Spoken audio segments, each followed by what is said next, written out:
Hi, this is Rachel from the Book Mavens, coming to you live from Crete. No, not really live, but we, as you know, Amanda and I were traveling separately. I am currently on the island of Crete in Chania and having a great time. I spent all day wandering the streets with my family, and so I'm a little hot, it's a little warm in our hotel room, so excuse the kind of dishevelment.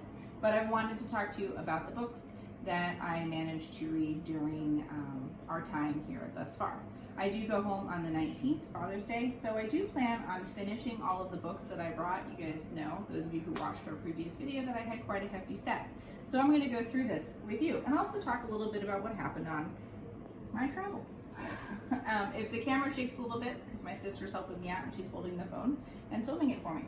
So in the hotel when I was leaving to come here, I had some travel issues and I got delayed a whole day. So I actually read 2 books before I actually made it to Greece. So the first book that I want to talk about is Katie Roberts' Neon Gods. So this is her first in her Dark Olympus series. I'm about halfway through Electric Idol, which is the second book in this series. So I just want to talk a little bit about this. So this is my first Katie Robert experience. She's really popular on Book Talk, and people really love these books.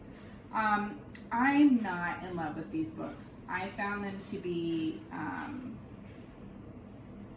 really repetitive and far more spice than actual plot, which is unfortunate. And I love that Neon Gods was a Hades and Persephone story, but so much of it is totally unrelated to the myth. It's like this idea of kind of like this more urban Olympus. They're people, they're not gods, they have no special abilities, and it's more like crime family represented, like the whole idea of the 13. And I just found it to be pretty weak in terms of how they end up getting together, and when they embark on a sexual relationship is just like so sudden and it doesn't make any sense. And why that would happen that way, and the character development doesn't vibe with the kind of sexual exploration that happens in these books, because these are spicy books. So I didn't really vibe with her style of writing. So I'm hoping that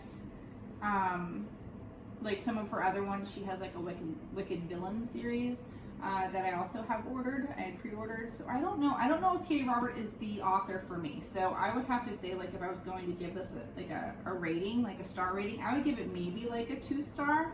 I mean, if you're able to finish it, it's a fast read. The writing's not complicated. There's no, like for fantasy, there's no magic system that you have to, figure out. There's not even a tremendous amount of world building. So I kind of found these to be lacking, and I'm sad because she is so kind of beloved on Book Talk. So I would be interested to know, those of you who have read Katie Robert, what is it that appeals to you about these books? Please let me know.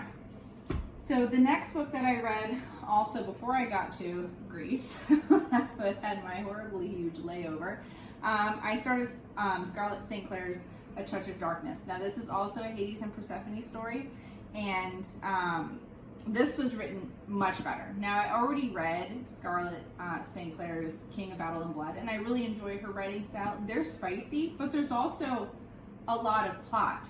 So I did manage to, because I got kind of on a roll with these, so I did read all 3 of this series as told through like Persephone's perspective. Now with each of these books there's a Hades pairing where it's told through Hades' perspective. I have not read any of those, but I'm very interested in doing so. I have pre-ordered through Bookish Box, where I'll have these 2, and then also the Hades perspective that goes with these. So it's a quartet that's available, or will be at the end of the month, and then hopefully they'll continue. There is another book after this.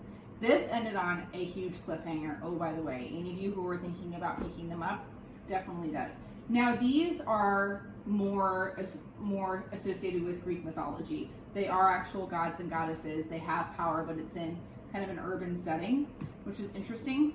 I will say that Persephone is a little annoying, but I do enjoy Hades quite a bit, and I like their interactions, and she does get better with time. She just makes a lot of kind of silly mistakes, but she's very young, so I guess you have to kind of forgive that. Now, I did really like these books better than Katie Roberts. I thought the world was more developed. I thought the characters were better developed. I thought the relationship building between the two characters was much stronger and believable between these gods compared to the mortals of Katie Roberts. So overall, I would probably rank these probably like a 4 or 4.5. I really enjoy these, and they're fast reads. They're immersive. I do like these. There's a lot of good character development. Now, I already told you guys that I'm about halfway through Electric Idol.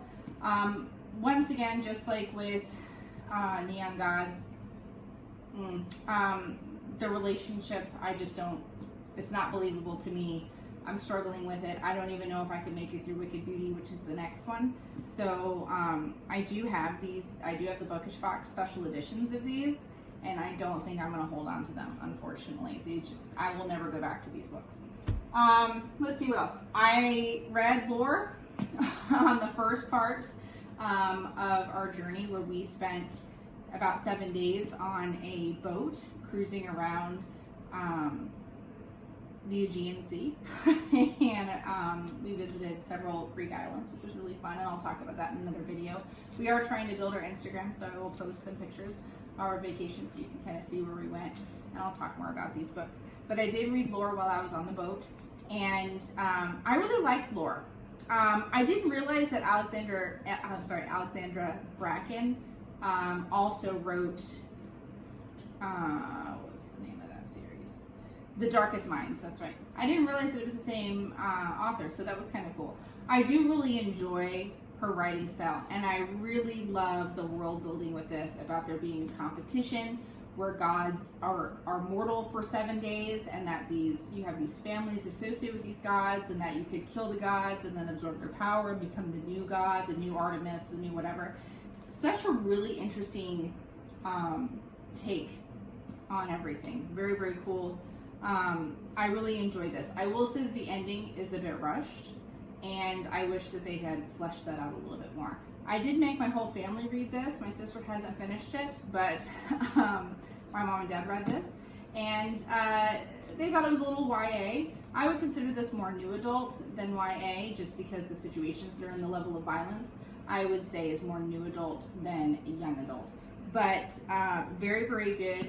If we're talking about spice, minimal spice, but there is a relationship that's developing throughout the story. It's just definitely a plot forward romance, like 3rd tier maybe in this book, but there's a little bit in there if you need that.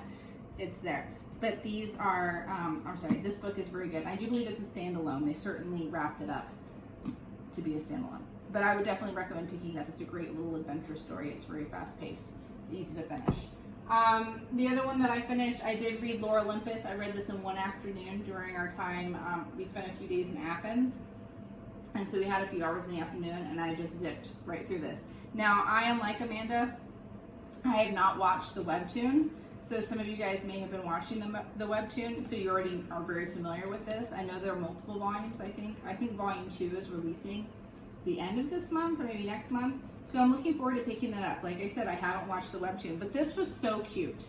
This was such a cute, inventive way to talk about the Hades and Persephone myth once again in an urban setting, and I really enjoy it. I really like the character of Hades and how he's really socially awkward, and Persephone just being kind of this newbie on the block where she doesn't have a whole lot of experience, and there's a lot of miscommunication trope that's played out in this story, which is very cute. Like I said, it's a fast read. I finished this in probably under 2 hours. You just zip through. It's a comic book format, and it is adorable, and I'm going to check out the webtoon as well. So these are the ones that I finished, or almost finished, because I didn't finish Electric Idol yet, but I still have Alexandria Warwick's The North Wind. I've kind of been tabling this last as my reward or treat for getting through the Katie Roberts books.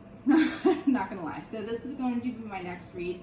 It is the largest of the books that I brought, and I'm very much looking forward to this because this is supposed to have elements of the Hades and Persephone myth, but in a totally different format, but a similar story. So I'm very much looking forward to this one, and I'll have more to share on that most likely when I get home. And then the last book I have is 1,000 Ships. That is talking about kind of the women of Troy during the Iliad. So I'm excited about that as well. You guys know, I really wanted to push the Greek themes in or during my Greek vacation. So I look forward to seeing you guys back with Amanda and I both being in the same room discussing these books. And I look forward to seeing you next time. Bye.